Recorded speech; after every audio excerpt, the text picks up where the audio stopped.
Hi, my name is Abel Valdez, and I'm here to give an informative speech on how to read a putting green. So, has anyone in here ever played golf before or played putt-putt? So, we got a few in here that have done it pretty good, kind of familiar with it. So what exactly is a putting green? What do I mean by when I say putting green? That is the area at the end of the fairway that's got the hole. That's what the goal is to get when you're playing golf, is to get the ball to the hole, and it's on the putting green. And there's usually a flag there that shows where the hole is, and that hole there is called the putting green. Really short grass, that really pretty picture when you see lots of times on TV is they're on the putting green. So putting is really one of the most difficult parts of golf. If you ever played golf, you know this, that a lot of it has to do with feel or a knack. There's a lot of that involved as opposed to having a real mechanical type, simple swing. There's a lot more to it as far as the tempo and motion that you need to take into consideration when you're doing it. So it makes a putt a little more difficult. 40% of your total score is attributed on average to putting.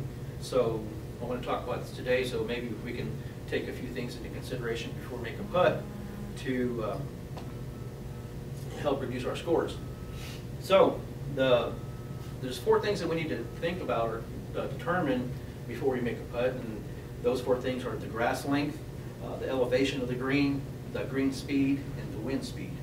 So the grass length, when I talk about grass length, so if you're out in your front yard and your grass is 5 to 6 inches long, you go cut the grass, you cut it down to 2 to 3 inches. So it's totally different on a typical putting green.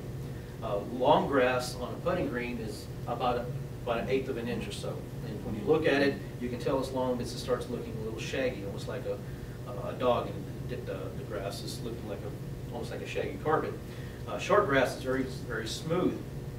And the reason we wouldn't take this consideration is because the longer the grass, the slower your ball will go, or it makes the ball go slow.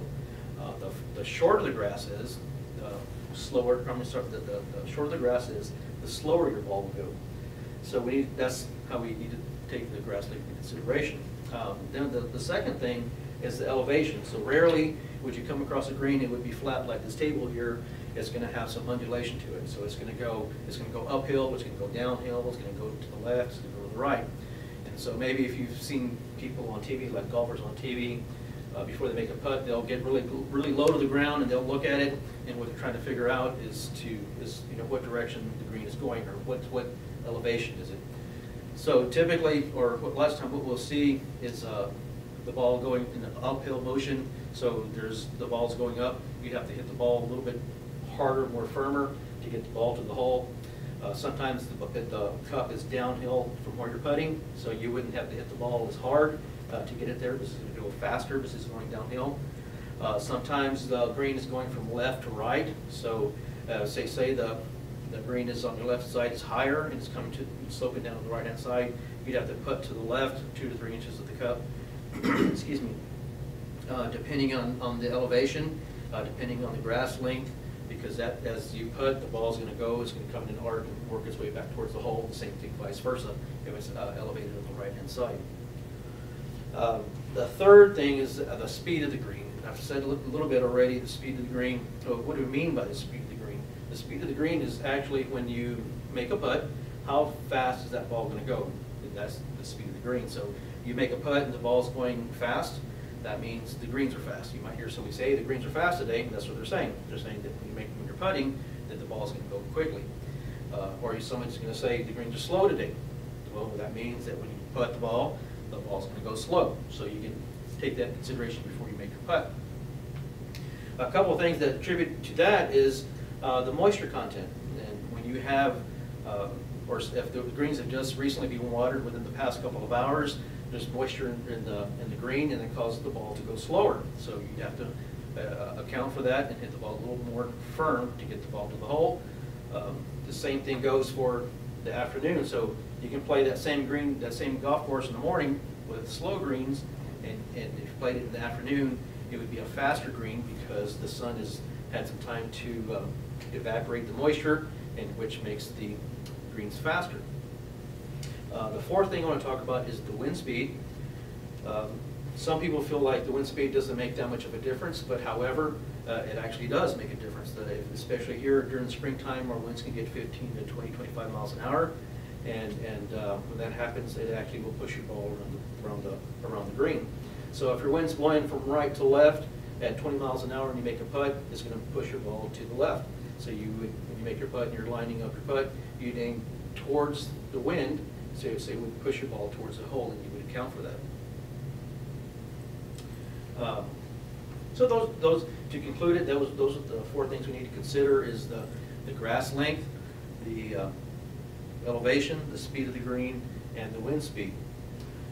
There was a famous golfer, some of you might know him, his name was Willie Park, and he was the 1860 U.S. Open champion, and he said the man who can putt is a match for anyone, and the man who can't is a match for no one. So, thank you. Any questions? Yes, sir. I was just wondering, does the club style have anything to do with how you swing or how you would putt? Is there a difference between the different clubs? Sure, there is. There's a big difference between the clubs, and they're separated them into categories as irons and woods. The irons are more for the shorter distances, up to like maybe 220 yards and down, and then the woods are for 220 and more, typically just for the average golfer. The irons have a head made of iron or an iron alloy, and the woods are made out of, the head is made out of a tungsten or a titanium, depending on what kind you get. They're very high tech now, and those are made for hitting longer distances. There's also a difference in the shafts. There's iron shafts, and there's also graphite shafts, and depending on the skill of the player, they match the clubs to the skill of the player. So, yeah, that's a good question. I got a question. Yes. Do you believe that stepping on someone's golf line will mess up the putt? That's a good question. So if you step on someone's golf line, will it mess up the putt? I think it does, because what happens when you step on someone's golf line is it'll make an indentation into the green, and as the ball passes over that indentation, it could cause it to go offline. If the green is very firm, it might not do that. However, that is bad etiquette. What I mean by bad etiquette is when the line that your ball is going to take to get to the hole, if someone steps in it, that's considered rude, and you don't want to do that. So you would use a ball marker instead to show where your ball is at, to let the player that's furthest out putt first. That's a good question. Yes, ma'am. One more question I have. How do you determine the length of your club? The length of your club. That's a really good question. The length of the club, or how, I guess, how long, which club you're going to use, basically? Well, like, aren't there taller and shorter clubs depending on Sure. how do you know what size you need? Yeah. Yeah, so the question is, how do you know what length of club you're going to use to hit the ball? So the longer the club, the further the ball is going to go, typically. So the shorter the club, the shorter distance the ball is going to go. So let's say that you're 150 yards out, and an average golfer can hit a 7-iron 150 yards.